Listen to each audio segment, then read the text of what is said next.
نحمدہ و نصلی علی رسولہ الکریم۔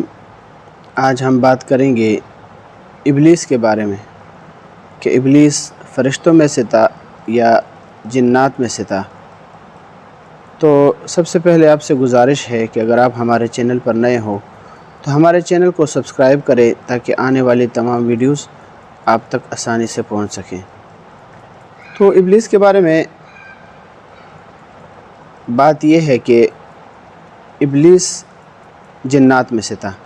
اصل کے اعتبار سے اس کا جنس جنات میں سے ہے، لیکن تکبر کی وجہ سے اللہ تعالیٰ نے ان کو راندہ درگاہ کر دیا، جیسا کہ سورہ کہف کے اندر ذکر ہے، کان من الجن ففسق عن امر ربہ۔